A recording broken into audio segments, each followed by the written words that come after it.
안녕하세요. 저는 하루하루를 열심히 살아가는 30대 중반의 여성입니다. 여러분은 여러분의 인생에 행운이 항상 가득하셨나요? 지금부터 제가 하는 행운에 대한 이야기가 누군가에겐 공감하지 못할 이야기일 수도 있겠네요. 지금은 행복한 삶을 살고 있지만 사실 저의 지나온 과거를 돌아보면 제게는 모든 운이 비껴갔어요. 그리고 인생에 있어서 제일 중요한 복이 부모 복이 아닐까 싶을 정도로 제 유년 시절은 고난의 연속이었습니다. 어릴 때 부모님이 일찍 이혼하셔서 엄마와 둘이 살았어요. 처음에는 여인숙을 전전하며 살아야 할 정도로 경제적으로 너무 어려웠죠. 이러다가는 안 되겠다 싶으셨는지 엄마는 친척들에게 돈을 빌려 식당을 차렸어요. 그리고 이른 아침부터 밤 늦게까지 식당을 운영하셨죠. 다행히 식당은 잘 됐지만 엄마가 저를 세세히 돌봐주실 마음의 여유는 없으셨어요. 그 덕에 저는 어릴 때부터 혼자였어요. 혼자서 밥을 먹고 혼자서 공부하고 밤에 혼자 있다가 잠이 들곤 했죠. 그래도 공부는 항상 중상위권을 유지했어요. 그래서 저는 제가 수도권에 있는 4년제 대학교에 당연히 갈 것으로 생각했지만 하필이면 수능날 감기에 아주 심하게 걸리는 바람에 수능을 망쳐 2년제 대학교에 갔네요. 그나마 다행히 전액 장학금으로 들어가긴 했어요. 저는 매 순간을 목숨을 걸 만큼 최선을 다해서 살았지만 제가 들인 노력에 비교해 잘 풀리지는 않았어요. 그래서 언제나 나는 운이 지지리도 없다고 생각했죠. 그 생각이 참 저를 힘들게 만들었습니다. 그러나 그 와중에도 저는 쉽게 포기하지 않았습니다. 운이 없는 제가 포기하지 않을 수 있었던 이유는 바로 나무예요. 저는 어릴 때부터 나무를 정말 좋아했어요. 나무의 잎사귀만 봐도 이게 무슨 나무인지를 줄줄 말할 수 있을 정도여서 저의 어릴 때 별명이 나무 박사였어요. 그런데 이 나무를 보니 다들 꽃이 피고 열매를 맺는 시기가 다르더라고요.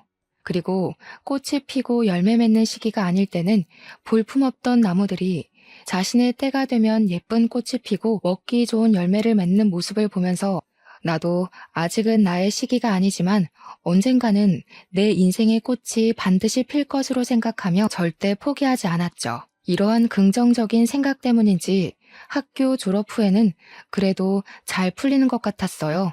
친구들이 4년제 대학교를 졸업 후 회사를 구하지 못해 백수 생활을 할 때 저는 3년제 대학을 이미 졸업해서 이 친구들보다 훨씬 빨리 회사 생활을 할 수 있었어요.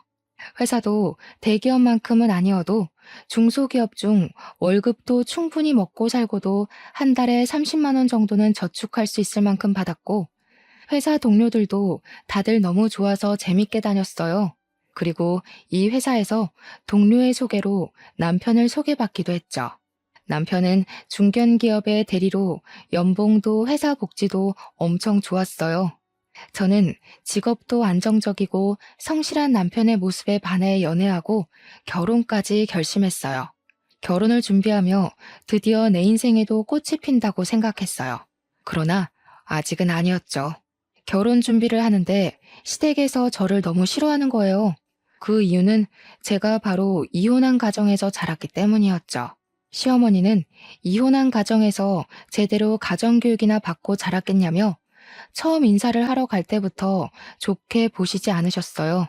그래도 엄마의 식당이 동네 사람들이 이름만 들어도 어디에 있는지 다 아는 정말 유명한 한식당이었고 하나뿐인 딸이 결혼한다고 엄마가 집까지 마련해 주셔서 결혼에 승낙하셨어요. 저는 엄마가 그동안 정말 많이 고생해서 모은 돈인데 그 돈으로 제가 살 집을 마련하지 말고 엄마의 노후를 위해 쓰시라고 했어요. 하지만 하나뿐인 딸이 결혼하는데 시댁에서 기죽지 말고 할 말 다 하며 당당하게 살라고 마련해 준다고 하시더라고요. 그러면서 사실 이 돈은 제가 대학교에 가면 쓰려고 모아둔 돈이었는데 대학을 전액 장학금을 받고 들어가고 생활비도 수학, 과외 아르바이트로 스스로 벌어서 모은 돈을 쓸 일이 없었다며 그 돈으로 집을 마련해 주셨어요.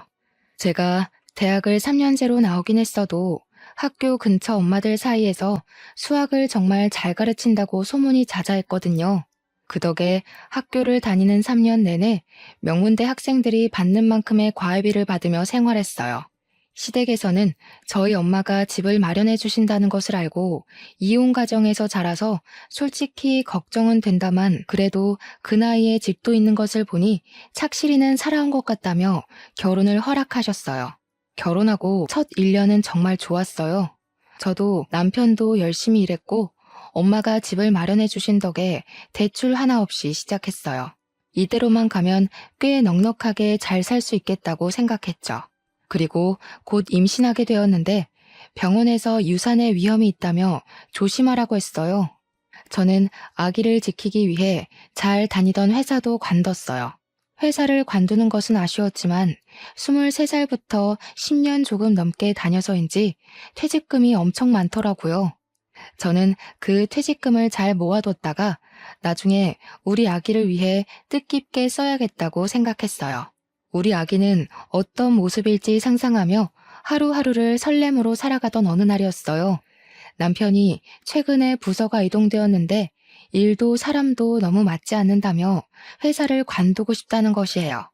제가 회사라도 다니면 내가 돈을 벌 테니 관두라고 하겠지만 지금 저도 회사를 관둔 상태인데 남편마저 회사를 관둔다고 하니 답답하더라고요. 아기가 태어나면 이래저래 나갈 돈도 많을 텐데 우리 아기를 위해서 조금만 참으라고 이야기했어요. 남편은 일단 알겠다며 회사에 다니기는 하는데 극심한 스트레스로 인해 잠도 못 자고 밥도 잘 못 먹더라고요. 옆에서 보고 있으니 사는 게 아니라는 말이 무슨 뜻인지 정확히 알 정도로 너무 힘들어했어요. 이러다가 무슨 사달이 나겠다 싶어서 차라리 이럴 바엔 관두고 새로운 회사를 찾아보라고 했어요. 남편이 퇴사한 날 저는 이제 조금 쉬고 새로운 회사를 알아볼 줄 알았어요. 그런데 남편이 과일 가게를 하시는 시부모님 밑에서 일하며 일 좀 배워서 과일, 채소 가게를 열고 싶다고 하더라고요. 저는 솔직히 내키지 않았어요. 우리 엄마가 식당을 하시는 것을 보면 정말 너무 힘들어 보였거든요. 남들이 다 쉬는 날에도 마음 편히 쉴 수가 없고 정말 하루하루가 그야말로 전쟁터였어요. 게다가 사업은 한번 시작하면 쉽게 그만둘 수도 없잖아요. 그래서 저는 정말 남편이 사업을 하지 않고 그냥 일반 회사에 취업했으면 한다고 말했어요. 어느 날 남편이 회사에 간다길래 저는 당연히 다시 재취업이 되었나 보다 했어요. 저는 잘 됐다고 하며 남편의 새로운 시작을 응원했어요. 그리고 저는 검진을 받으러 산부인과에 갔는데 그곳에서 동네 동생 지은이를 만났어요. 지은이도 저와 비슷한 시기에 임신했는데 지은이와 제가 임신하기 전에는 지은이네 부부와 함께 넷이서 술도 종종 먹고 그랬어요. 그런데 지은이가 오늘 오전에 과일을 사러 갔는데 제 남편을 과일 가게에서 봤다며 형부 회사 관두고 가게에서 일하시냐고 하더라고요. 저는 최근에 회사를 관두긴 했지만 새로운 곳에 이직해서 오늘 첫 출근했다고 했어요. 지은이는 그럼 잘못 본 건가 하며 고개를 갸우뚱하는데 뭔가 기분이 이상하더라고요. 혹시나 하는 마음에 병원 진료 후 시댁 과일 가게에 가니 역시나 시어머니와 남편이 그곳에서 과일 정리를 하고 있더라고요. 여보, 오늘 회사 첫 출근한다더니 여기서 뭐 하고 있어? 아니, 당신이 여기 어떻게 왔어? 마침 할 말이 있었는데 잘 왔다. 남편이 뭐 하고 싶다고 하면 마누라는 집에서 살림하며 내조를 해야지. 네가 하도 반대하니까 얘가 몰래 나와서 이러는 거 아니냐? 너 우리 아들 밖에서 돈 못 번다고 눈치 주고 그러는 거 아니니? 어머니, 저는 맹세코 정환 씨가 회사를 그만두고 왔을 때 싫은 소리 한 번도 한 적이 없어요. 다만 정환 씨가 고생하며 사업을 하는 것보다는 회사에서 매달 정해진 월급 받으며 일하는 것이 더 편할 것 같아서 사업만은 하지 말라고 한 거였어요. 내가 그 말을 어떻게 믿니? 그래도 남편이 돈을 벌겠다고 해보겠다는데 마누라가 돼서 잘할 수 있게 도와주고 해야지. 예전에는 남편이 무슨 말을 하면 마누라는 그냥 네 하고 따라야 했다. 그래도 정환 씨가 눈에 빤히 보이는 힘든 길을 자처해서 가겠다는데 그래도 그냥 도와줘요? 그건 아니잖아요. 이거 말 대꾸하는 거 봐. 이혼 가정이라 제 부모한테 보고 배운 게 없어서 뭘 알긴 알겠어. 말해봤자 내 입만 아프지. 어휴, 자식 팔자가 부모 팔자 따른다더니 우리 정한이가 팔자 사나운년 옆에서 평생 고생이나 하지 않을지 몰라. 시어머니가 이렇게 저에게 막말하는데 남편은 그 옆에 가만히 서 있기만 하더라고요. 저는 그래도 남편이 조금이라도 자기 엄마를 말릴 줄 알았거든요. 정말 벙어리처럼 아무 말도 하지 않는데 제 편을 들어주지 않아 답답하기도 하고 너무 미웠어요. 어머니께 방금 하신 말씀은 너무 하셨다고 사과해달라고 말하고 싶었지만 손님도 오시고 해서 저는 그냥 집에 왔네요. 제가 집에 도착하고 1시간 정도 지났으려나요? 남편이 퇴근하고 오더라고요. 남편은 오자마자 시부모님 밑에서 과일 장사하는 것을 배우고 하면 잘 될 것 같다며 요새 이 동네에 신축 아파트가 많이 생겼으니 그 아파트 단지 내 상점에 들어가고 싶다고 하더라고요. 그러면서 부모님이 과일 장사를 오래 하셔서 싱싱하고 저렴한 과일을 파는 도매업체를 잘 아시니까 그곳에서 저렴하게 과일과 채소를 받아서 팔면 될 것 같다고 하더라고요. 그래도 저는 남편이 사업보다는 회사에 다녔으면 했어요. 왜냐하면 사업해서 잘 되는 경우도 분명 있기는 하지만 솔직히 그러기 위해서는 정말 나의 돈과 시간은 물론이고 영혼까지 갈아 넣어야 가능한 일이잖아요. 솔직히 저희 엄마도 뼈가 빠지게 일하셔서 식당을 그만큼 성공시킨 것이거든요. 그전에는 식당이 안 돼서 저 재워놓고 많이 우시는 모습을 많이 보며 자랐어요. 엄마의 그런 모습들이 생각나서 더 사업하기 두렵다고 했어요. 남편은 그런 저의 걱정을 아는지 모르는지 그래도 자신은 무조건 사업을 하고 싶다고 밀어붙이더라고요. 저는 이 부분은 조금 더 생각해보자고 말했어요. 그리고 아까 과일 가게에서 시어머니가 하신 말씀들 너무하신 거 아니냐고 했어요. 아까는 손님들도 오시고 해서 그냥 갔는데 어머니께서 또 그런 식으로 말씀하시면 그때는 정말 참지 못할 것 같다고 이야기했죠. 그랬더니 남편이 그렇지 않아도 너무 심한 것 같아 엄마에게 잘 말씀드렸고 앞으로는 절대 그럴 일 없을 것이라고 미안하다고 하더라고요. 저는 그렇게 말하는 남편의 말을 바보처럼 철석같이 믿었네요. 남편은 그 뒤에 시댁에서 충실히 배웠고 3개월 정도 지나 신축 아파트에 과일 채소 가게를 열었어요. 신축 아파트라 아직 근처에 가게가 없던 터라 동네 엄마들이 생각보다 많이 방문하더라고요. 과일과 채소가 많이 신선했는지 입소문이 나기 시작했어요. 점점 손님이 많아져 남편 혼자 운영하기에는 너무 힘든 상황까지 이르렀죠. 남편은 매일 피곤함에 찌들어서 퇴근했으나 아직은 사업 초기라 아르바이트생을 고용하기에는 조금 부담이 되는 상황이었어요. 하루는 남편이 시어머니와 통화를 하면서 퇴근을 하더라고요. 남편은 집에 오자마자 제게 핸드폰을 주었어요. 너는 요새 집에서 뭐하고 사니? 네 남편은 너랑 아기 먹여 살리겠다고 저리 힘들게 일하는데 너는 뭐하고 있느냐 말이다.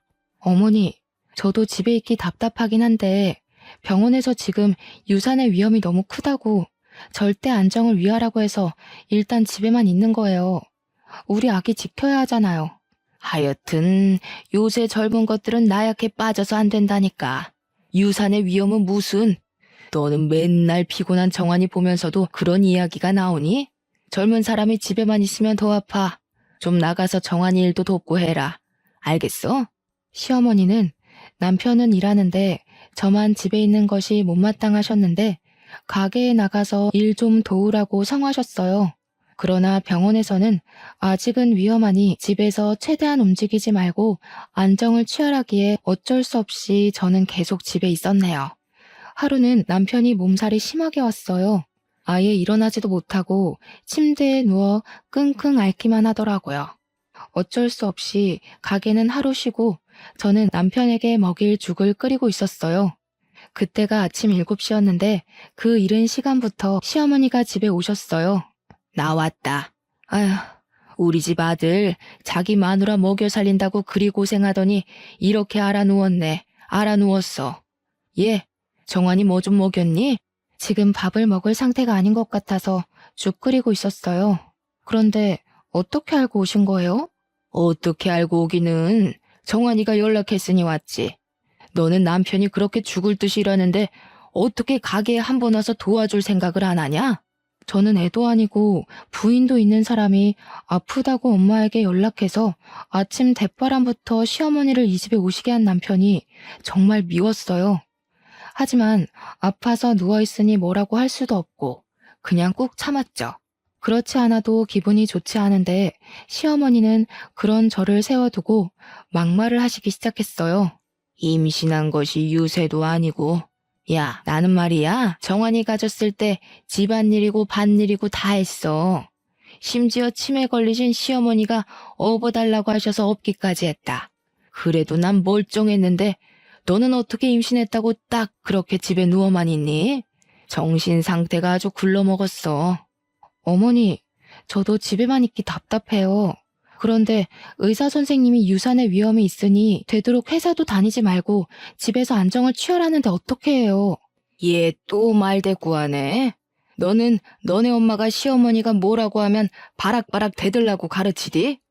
이래서 이혼 가정에서 자란 것들은 안 돼. 맨날 부모가 싸워대는데 뭐 제대로 보고 배웠겠어? 아휴, 어쩌다가 저런 것이 내 귀한 아들의 짝이 돼서. 어머니, 아무리 그래도 너무하신 거 아니에요? 엄마, 자기야, 그만해. 아픈 사람 두고 지금 이게 뭐 하는 거야? 이번에는 정말 참기가 너무 힘들었지만 남편이 아파 누워있는데 저는 싸울 수가 없겠더라고요. 남편에게 뭐라도 먹여야겠다는 생각에 일단 부엌으로 가서 죽을 다시 끓였어요. 그런데 시어머니가 부엌으로 따라오시더니 냉장고 문을 벌컥 여시더라고요. 세상에, 집에서 살림은 하니? 어떻게 반찬이 이렇게 죄다 풀떼기야? 그리고 지금 몸살 난 애한테 야채죽이 뭐니 야채죽이. 전복이나 소고기 같은 영양가 좋은 음식을 팍팍 넣어서 끓여야 빨리 낫지. 아직 장을 보지 못해서 그래요. 우리 정환이 고기 좋아하니까 고기 같은 거는 떨어지기 전에 부지런히 사다 놔. 알겠니? 죽은 내가 전복죽으로 시켜주마. 네가 만든 죽은 네가 먹던지 버리든지 해라. 그 죽 먹고 어디 몸살이 났겠니? 시어머니는 죽을 끓이고 있는 제 옆에서 죽집에 전화해서 전복죽을 주문하셨어요. 아, 그리고 너 이제 임신한 지 한 5개월 됐지? 이제 좀 괜찮은 거 아니야? 정환이 다 나아서 가게에 출근하면 너도 따라 나와서 좀 도와라. 알겠니? 집에서 안정은 무슨. 그렇지 않아도 어제 병원에서 이제 안정기니 슬슬 운동을 하고 해서 가게에 나가려던 참이었어요. 정환 씨 괜찮아지면 같이 나가려고요. 그래, 처음으로 네가 내 말에 동의하는구나. 아무튼 정환이 전복죽 잘 먹이고 난 가게에 간다. 시어머니는 아침부터 제 속을 뒤집어 놓으시고는 가게로 떠나셨어요. 저는 어머니한테도 서운했지만 오늘도 어머니의 막말을 그저 듣기만 한 남편에게도 많이 서운했어요. 그래도 아프니 제 감정을 티내지 않고 전복죽을 먹이고 약도 먹이며 정성껏 보살펴줬어요. 어머니가 시켜주신 전복죽 탓이었는지 아니면 저의 간호 덕분이었는지는 모르겠지만 남편은 그날 저녁에 바로 몸이 괜찮아졌고 다음날 우리는 같이 가게에 출근했어요. 남편은 제게 일을 하나씩 알려주며 말로는 쉬엄쉬엄 하라고 했지만 자꾸 이것저것 시키더라고요. 저도 가게에 놀러 간 것은 아니기에 최선을 다해서 일했어요. 그렇게 남편을 따라 가게에서 일한 지 일주일이 지났어요. 가게에 있는데 뭔가 느낌이 이상하더라고요.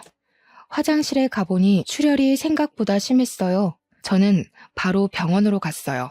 병원에서는 검진하더니 아기의 상태가 심각하다며 임신 종결을 해야겠다고 당장 입원하고 내일 바로 수술을 하라고 하더라고요.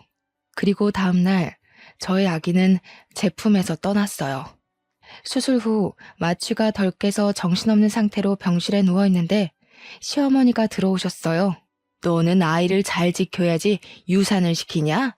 너네 엄마는 지금 아기를 잃어버렸는데 안 오시고 뭐 하신다니? 엄마, 미진이 지금 막 수술실에서 와서 마취도 덜 깼어. 속상한 마음 알지만 그만해. 그리고 장모님은 식당에 예약 손님 있으시다고 내일 오신대. 그깟 식당일 뭐가 그리 중하다고 자기 딸이 남의 집 귀한 손주 잃어버렸는데 오지도 않는 게 말이 되니? 역시 이혼한 가정은 어쩔 수 없다니까. 엄마, 그만해. 뭐 미진이만 잘못해서 이렇나? 내가 미진이에게 일을 시켜서 그랬지. 솔직히 엄마가 미진이한테 가게에 가서 도우라고 했잖아. 그래서 일하다가 유산된 거지 뭐. 그니까 엄마도 나도 뭐라고 할 자격 없어. 어머, 너 얘랑 같이 살더니 너도 얘처럼 변하니? 생전하지 않던 말대꾸를 다 하고. 나는 너 임신 중에도 반 메고 할 것 다 했어. 가게 일 조금 도왔다고 유산한 게 말이 되니? 어머니, 제발 그만하세요. 정말 듣고 있기 너무 힘드네요. 뭘 그만해? 남의 집 귀한 손주 잃은 주제에 뭘 잘했다고 큰 소리야? 하여튼 누가 지 엄마 닮아서 팔자 사나운 년 아니랄까봐. 아유, 속상해서 여기 못 있겠다. 나 간다. 네 마누라 잘 병간호해라. 시어머니는 몸도 마음도 아픈 제게 굳이 막말을 퍼부으시고는 가셨어요. 남편은 엄마도 속상해서 그러신 거라며 저를 위로해 주었지만 이미 어머니의 말로 만신창이가 되어버린 저는 남편의 말이 하나도 들리지 않더라고요. 다음 날 아침 일찍부터 엄마가 식당 문을 닫고 오셨어요.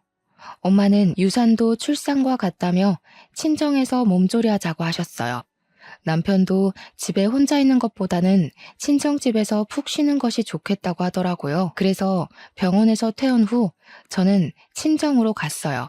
그런데 제가 친정집에 가 있는 동안 남편 가게에 문제가 생겼어요. 남편이 저 없이 혼자서 일하다 보니 과일과 채소의 신선도를 이전만큼 꼼꼼히 체크를 하지 못해 신선하지 않은 과일과 채소를 팔게 되었어요.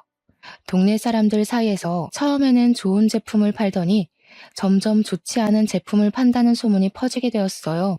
제가 완전히 회복하고 집으로 돌아왔을 때는 이미 매출이 바닥을 치고 있었고 처음에 시작했을 때는 하나도 없던 빚이 점점 늘어났어요.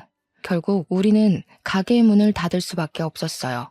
당장 고정 지출은 있고 돈이 필요한데 가만히 손을 놓고 있을 수는 없었어요. 그래서 남편에게 앞으로 우리가 어떻게 돈을 벌지 의논을 하려고 하는데 남편은 이제 막 사업 망한 사람 붙잡고 꼭 그런 얘기를 해야겠냐고 화를 내더라고요. 저는 좀 당황스럽긴 했지만 공들여서 열심히 준비한 사업이 망했으니 그 충격이 꽤 컸겠다 싶어서 미안하다고 했어요.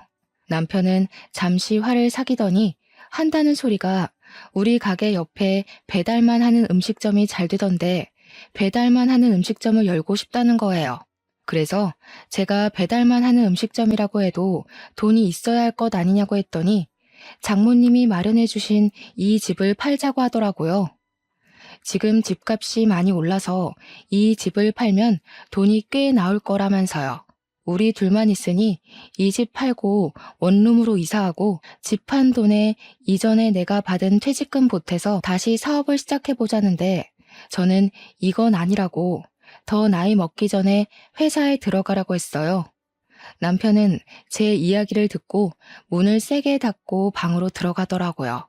전 그런 남편을 굳이 말리지 않고 거실에 앉아 있었어요. 그런데 잠시 뒤 시어머니가 또 우리 집에 오셨어요. 남편이 방에 들어가 자기 엄마에게 우리가 싸운 이야기를 다 한 것 같았어요. 너는 어떻게 된 애가 남편이 뭐 좀 해보겠다는데 왜 사사건건 방해니? 정환이가 다른 사람 밑에 들어가서 일 못하겠다잖아. 아니면 네 남편 그냥 있게 네가 돈을 벌든가. 어머니가 원하는 대로 과일 가게 했잖아요. 결국엔 이렇게 망했어요. 그래서 빚 하나도 없던 저희가 빚더미에 앉았다고요. 지금 이 모습을 보고도 또 사업하라는 얘기가 나오세요? 그리고 사업은 땅 파서 해요. 돈이 있어야 할 것 아니에요, 돈이. 너네 엄마가 준 이 집 팔면 되잖아. 여기 집값 엄청나게 올랐던데. 그럼 수익도 생기고 돈도 생기고 좀 좋아. 거기에 너 옛날에 회사 다니면서 받은 퇴직금, 그 퇴직금 못해서 다시 시작하면 되지. 꼭 너는 네 남편을 회사에 보내서 노예처럼 일하게 해야겠어? 어머니, 이 집은 저희 엄마가 평생을 바쳐서 모은 돈으로 마련한 집이에요. 다른 건 몰라도 이 집만큼은 절대 팔고 싶지 않아요. 어쩔 수 없이 판다 해도 뜻깊은 일에 쓰고 싶지 결과가 빤히 보이는 남편 사업에 투자하고 싶지는 않네요. 결과가 보이는 사업? 너 말 다 했어? 무슨 결과가 보이는데? 무슨 결과겠니? 그걸 굳이 내 입으로 말해야 하니? 그리고 제가 열심히 일해서 모은 퇴직금을 왜 어머니랑 남편이 내놓으라고 난리세요? 제가 그 회사에서 그렇게 일하는데 도움 조금이라도 주신 것 있으세요? 정말 너 원래 막대 먹은 앤 줄은 알았지만 이렇게까지 막장인 줄은 몰랐네. 이게 다 부모가 이혼해서 보고 자란 게 없어서 그런 거지. 부모가 싸우는 것만 봤겠지 어디 좋은 걸 봤겠어? 시어머니가 또 이혼한 가정에서 자라서 저렇다며 뭐라고 하시는데 이젠 화가 치밀어 올라 도무지 참을 수가 없더라고요. 그래서 저는 더 큰 소리로 시어머니께 대들기 시작했어요. 어머니, 예전부터 자꾸 말끝마다 저희 부모님 이혼한 것 가지고 뭐라고 하시는데 솔직히 듣기에 너무 기분이 좋지 않네요. 저에 대해서 뭐라고 하시는 건 괜찮은데 부모님, 특히 저희 엄마에 대해 비방은 하지 말아주세요. 아이고, 꼴에 또 딸이라고 엄마 챙기는 거 봐. 기가 차서 말이 나오지 않는다. 좋지 않은 기운에 억세게 드센 팔자 가진 모녀들끼리 서로 위해주고 살면 되겠네. 아 참, 너 팔자가 드세서 아기도 죽인 거 아니니? 어머니, 어떻게 말을 그렇게 하세요? 맞잖아.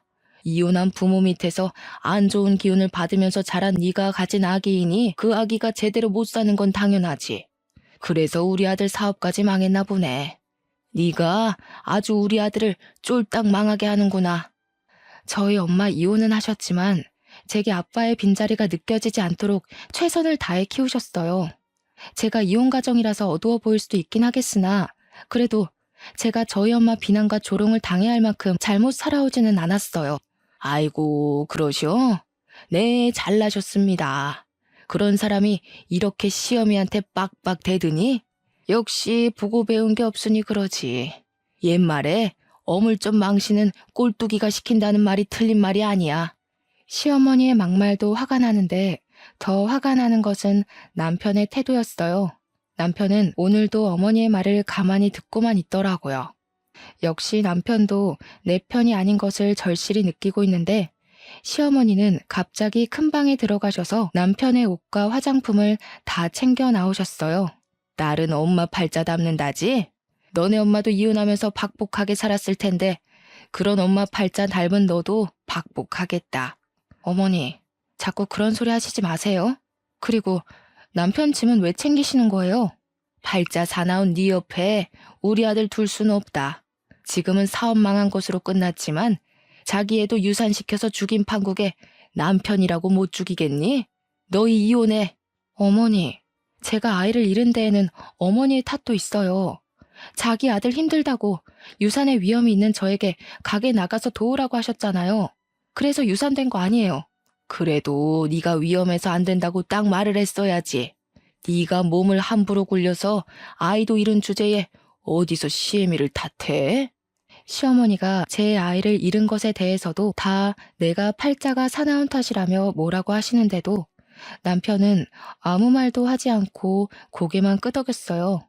정말 이 집안에서는 아무도 저를 도와줄 사람이 없더라고요. 이 집은 네가 준비해온 집이니 우리가 나가마. 이혼 서류 보낼 테니 사인하고 둘이 갈라서. 시어머니는 정말 남편을 데리고 나가셨어요. 저는 너무 황당해서 그저 멍하니 서 있었어요. 남편에게 사업하지 말고 회사에 다니라고 말한 것이 이렇게 이혼을 할 만큼 잘못인가 싶더라고요. 그래도 설마 제가 불륜을 저지른 것도 아닌데 정말 이혼을 할까 싶었어요. 사업을 망하고 기가 죽어있는 아들이 안쓰러워서 속상한 마음에 그러시는 거겠지 했는데 며칠 뒤 정말 남편은 이혼 서류를 보냈어요. 저는 어이가 없었지만 제게 항상 막말을 퍼부으시는 시어머니를 더는 가족으로 생각하기 힘들었고 항상 시어머니 옆에서 벙어리처럼 가만히 있는 남편을 붙잡고 싶지는 않았어요. 그래서 저도 미련 없이 서류에 사인하고 그렇게 이혼을 하게 되었어요. 이혼 후 저는 친정으로 가서 엄마께 그간의 모든 상황을 다 말씀드렸어요.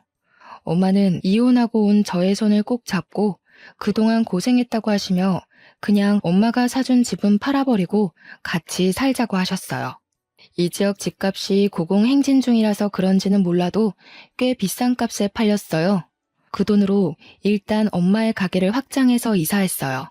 가게의 규모가 커지니 일손이 많이 부족해 오전에는 엄마의 가게에서 음식 손질하는 것을 도와드리고 오후에는 학원에서 수학 강사로 일했어요.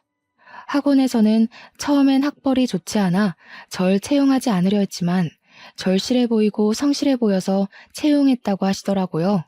저는 원장 선생님의 기대에 부응하고자 다른 선생님들보다 더 일찍 출근하고 학생들도 정말 최선을 다해서 가르쳤어요. 학생들과도 돈독한 관계를 유지했고 제가 수학을 가르친 바는 성적이 꽤 많이 오르기도 했어요. 이렇게 저의 일에 만족감을 느끼며 열심히 일하던 어느 날 같이 일하는 선생님이 저에게 동영상을 하나 보여주며 이거 선생님 아니냐고 물어보더라고요. 보니까 제가 강의하고 있는 동영상이었고 댓글에는 정말 잘 가르치고 열정적인 이 시대의 참된 선생님이라는 글이 있었어요. 알고 보니 제 수업을 듣던 학생이 저의 동영상을 짧게 찍어 올린 것이었어요. 그 뒤로 제가 가르치는 학원 수강생은 급속도로 늘었고 그 학생들이 SNS의 수학은 당연히 잘 가르치고 삶의 지혜도 가르쳐주는 참된 스승님이라며 긍정적인 글을 더 써주어 저는 SNS에서 핫이슈가 되었어요. 제가 사실 수학을 가르치면서 중간중간 제가 살아온 이야기를 해주며 학생들에게 지금은 힘들겠지만 조금만 더 힘을 내서 너희들이 정말 하고 싶은 일을 하며 살라고 항상 이야기를 했거든요. 저의 제자들이 저처럼 모진 말을 듣고 힘든 일을 겪지 않았으면 하는 마음에서요. 저의 이러한 진심이 통했는지 학생들 사이에서 소문이 점점 더 퍼졌고 저는 더 바빠졌어요. 그리고 이제는 어지간한 회사원들보다 더 많은 돈을 벌 수 있었죠. 저는 정말 바빠졌지만 그래도 오전에는 매일 엄마의 식당 일을 도왔어요. 하루는 집에서 일어나 평소처럼 대충 머리를 묶고 집에서 입던 옷을 입고 엄마 식당에 일을 도우러 가는데 전 남편이 앞에 있는 거예요. 넌 꼴이 그게 뭐냐? 나랑 이혼하더니 백수 됐어? 그렇게 사업하지 말라고 내가 하는 일마다 회방 놓더니 꼴 좋다. 나는 그새 애인도 생겼는데 너는 아직도 이러고 살아? 안 됐다. 엄마 가게에 일하러 가는데 굳이 예쁘게 꾸미고 차려입을 필요 없어서 항상 씻지도 않고 대충 입고 갔거든요. 그런데 전 남편은 저의 이런 모습만 보고 저에게 백수라느니 하며 한심한 표정을 짓더라고요. 그래서 저는 제 지갑에 있던 저의 명함을 보여줬어요. 오, 수학 강사. 나름 사자 직업이네. 그런데 수학 강사로 생활이 되나? 별로 돈 많이 안 된다던데. 저는 저를 무시해대는 전 남편에게 SNS에서 돌아다니는 저의 짧은 동영상 하나를 보여줬어요. 엄청나게 많은 학생 앞에서 여유롭게 강의하는 제 모습을 본 전 남편은 깜짝 놀라더라고요. 그때 근처에서 한 여성분이 전 남편의 이름을 부르며 다가왔어요. 바로 전 남편이 새로 만나고 있다는 애인이었죠. 그 여성분은 저를 빤히 보더니 저를 안다고 하더라고요. 전 남편이 어떻게 아느냐고 물으니 자기 동생이 학원 수강생인데 매일 저의 강의 영상을 보면서 집에서 복습하고 있다고 하더라고요. 그러면서 동생이 실력 좋으신 선생님으로 유명하신 분이라고 했다며 농담으로 앞으로 더 유명해질지 모르니 사인이라도 받아둬야 하는 거 아니냐며 웃더라고요. 전 남편은 제가 이렇게 유명해졌다는 사실을 알고 휘둥그레지며 헤어졌어요. 엄마의 가게에 도착해서 일을 돕는데 엄마가 재미있는 이야기를 하나 해주시겠다고 하더라고요. 사실 엄마의 식당이 너무 잘 돼서 2호점을 오픈할 생각으로 좋은 상가 자리를 찾고 계셨어요. 그래서 부동산에 식당할 자리를 구한다고 했더니 터가 아주 좋은 곳에 싸게 매물이 나왔다고 주소를 알려줬는데 시댁의 과일 가게 자리였대요. 엄마가 부동산 사장님께 여기 과일 가게였는데 왜 내놨냐고 물으니 건물주한테 쫓겨났다고 하는 거예요. 쫓겨난 이유는 과일 가게 주인인 전 시모가 이혼 가정에서 자란 제 욕을 그렇게 하고 다녔대요. 이혼한 부모 밑에서 자라 팔자 억세고 운도 지지리도 없는 년이랑 자기 아들이 결혼해서 하는 일마다 풀리지 않는다면서요.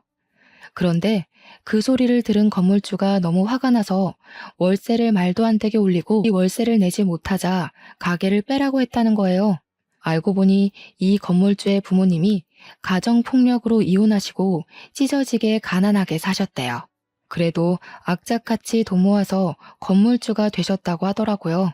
건물주는 꼭 그 이야기가 자신에게 하는 것 같다며 이혼 가정에서 힘들게 자랐을 며느리에게 도움은 못 될 망정 어떻게 그리 욕을 하냐고, 그런 인성이 나쁜 사람은 잘 되면 안 된다고 내보냈다는 거예요.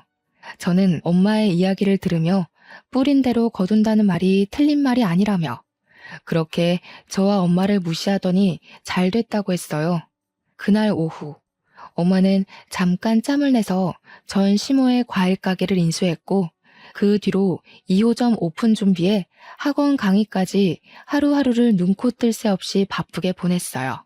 강의를 마치고 밤늦게 집으로 가는데 전 남편이 집 앞에 있는 거예요. 퇴근하는 저를 보더니 다시 같이 살자고 하대요. 저는 네가 만나는 애인은 어쩌고 나한테 와서 이러냐고 물으니 그때 걔는 예뻐서 만나긴 했는데 너무 무식하다고 하더라고요. 그러면서 저처럼 똑똑하고 현명한 여자를 만나고 싶다고 하더라고요. 전 당연히 전 남편과 합칠 생각이 눈꼽만큼도 없어서 그냥 보낼까 하다가 전 시모의 과일 가게도 쫓겨났다는데 뭐하고 사는지 궁금하더라고요. 물어보니 그냥 엄마 과일 가게가 망해서 지금은 회사 구하면서 막노동을 하고 있다는 거예요. 아휴, 그렇게 사업하고 싶다고 노래를 부르더니 결국 그렇게 됐어? 내가 넌 멍청하니까 사업하지 말고 진작에 회사 다니라고 했잖아. 진짜 100번은 말한 것 같은데? 그래도 난 너네 엄마 덕에 인생 폈지. 너 같은 머저리랑 이혼시켜줘서 그 뒤로 나는 인생이 아주 잘 풀리네. 뭐? 그 말은 내가 없어서 더 잘 됐다는 거야? 그럼 너랑 이혼하고 그야말로 내 삶은 만사 형통이었어. 내가 이때까지 성공 못한 게 다 멍청하고 운이 지지리도 없는 널 만나서였던 것 같아. 어떻게 오랜만에 만나서 말을 그딴 식으로 해? 좀 좋게 말해줄 순 없어? 좋게? 너 내가 너네 엄마한테 무시당하고 막말 듣고 우리 엄마 이혼했다고 뭐라고 하실 때 너는 뭐 하고 있었어? 그러지 말라고 제대로 말려본 적 있어? 그 옆에서 그냥 다 듣고만 있었잖아. 그때 네가 가만히 듣고만 있지 않았어도 우리가 이러지는 않았을 거야. 그래도 나 엄마한테 너무 그러지 말라고 이야기했어. 난 내 나름대로 최선을 다했다고. 최선은 무슨? 너는 방관했겠지. 그거 아냐? 나 그때 너 벙어리인 줄 알았어. 말 못하는 벙어리. 그래도 네가 그때 가만히 있어줘서 나도 열받아서 너랑 결혼 생활 더 못하고 헤어지고 잘 됐으니 뭐 딱 좋네. 저의 비난과 조롱에 전 남편은 망연자실한 표정으로 제 앞에 서 있더라고요. 그 표정을 보니 정말 10년 묵은 채증이 내려가는 것처럼 아주 통쾌하고 고소하고 좋더라고요. 그리고 그런 남편에게 마지막 결정타를 한 방 더 날렸어요. 아, 그리고 너네 엄마 이혼 부모 밑에서 자란 나를 엄청나게 욕하고 다니시다가 건물주한테 쫓겨났다며? 사업이 망하기는 무슨 쫓겨난 거지. 네가 그걸 어떻게 알아? 사실 너네가 쫓겨난 자리에 우리 엄마 식당 2호점 오픈해. 그 건물주가 그랬다고 하더라. 너네 엄마가 이혼 가정에서 힘들게 자랐을 며느리에게 힘이 돼주지는 못할 망정 욕하고 다니는 거 보면 인성이 아주 글러먹은 사람이라며. 그런 사람은 반드시 망하게 해야 한다던데? 뭐? 그럼 갑자기 건물주가 월세 올리고 못 내니까 나가라고 한 것도 다 그것 때문이었어? 그래, 너네 엄마의 그 말 때문에 그런 거였어. 몰랐니? 너네 엄마의 막말이 씨앗이 돼서 불행이 시작된 거지. 아, 그리고 건물주가 이 동네 건물주 대표더라고. 건물주가 이 동네 건물주들에게 너네 엄마에 대해 다 이야기한 것 같던데. 가게를 쉽게 구할 수 있으려나 몰라? 전 남편은 한숨을 크게 내쉬더니 다리에 힘이 풀렸는지 주저앉으려고 하더라고요. 저는 넘어지려는 전 남편을 일단 잡아서 일으켰어요. 아이쿠, 넘어지면 안 되지. 그 멍청한 여자친구 불러줄까? 멍청한 너랑 한 세트처럼 너무 잘 맞을 것 같은데. 천생연분 아니냐? 멍청이 커플. 그리고 미안하지만 난 이미 만나는 남자가 있어. 꿈도 꿀 생각하지 말고 둘이 꼭 결혼까지 해주라. 특별히 축의금은 내가 1,000원 보내놓을게. 저는 전 남편에게 만나는 남자가 있다고 했지만 사실 없어요. 엄마 가게 일 도와드리고 학원 강사 일로 하루 24시간이 모자랄 정도이거든요. 그런데 있다고 하니 전 남편이 씩씩대면서 가는데 그 모습을 보며 깔깔거리며 웃어줬네요. 사실 전 남편과 어이없게 이혼하면서 할 말 제대로 하지 못한 것 같아서 아쉬웠거든요. 그러나 제가 아주 완벽히 잘 살고 있는 모습을 보여주며 최고의 복수를 한 것 같아서 기분이 너무 좋았어요. 드디어 내 인생에도 꽃이 피고 열매가 맺히는 것 같더라고요. 요새 시기가 시기인 만큼 다들 힘들고 어려우신 것 같아요. 제 주변만 봐도 그렇고요. 저 역시 그랬어요. 어릴 때는 걸핏하면 부모님이 큰 소리로 싸우셔서 항상 공포와 불안감에 살아야 했어요. 10대 때는 부모님이 이혼하셔서 항상 외롭고 경제적으로도 힘든 시기를 보내야 했어요. 20대가 되며 경제적인 어려움이 해결되며 잠시 행복해지나 싶더니 20대 후반에는 평생 제 편이 되었을 아이를 잃었고 이혼까지 겪어야 했죠. 저보다 성적이 낮았던 친구도 좋은 대학을 갔고 성격이 좋지 않았던 친구도 좋은 회사에 취업하고 좋은 남자를 만나 결혼도 잘하고 아이도 잘 낳아서 잘 키우더라고요. 제 주변 사람들은 다들 잘 나가는데 저만 항상 모든 일이 꼬였죠. 정말 그때는 세상이 나를 버린 것 같고 대결을 시작도 안 했는데 이미 진 패배자 같았어요. 그러나 그 힘들고 척박했던 삶 와중에도 포기하지 않고 노력한 결과 지금은 지역에서 수학 최고 인기 강사로 소문나 제가 좋아하는 일로 돈을 많이 벌면서 누구보다 행복하게 살고 있네요. 여러분도 지금 힘든 일이 있다면 절대 포기하지 마세요. 나무가 뿌리를 내리면 언젠가는 꽃이 피고 열매를 맺듯 여러분의 삶이라는 나무도 이미 뿌리를 내렸으니 분명 언젠가는 꽃이 피고 열매를 맺어 남들이 우러러보는 날이 올 거예요. 그날을 기다리며 여러분도 저도 다들 힘내서 열심히 살아나가요. 오늘 하루도 힘내시고 저의 기나긴 사연 들어주셔서 감사해요.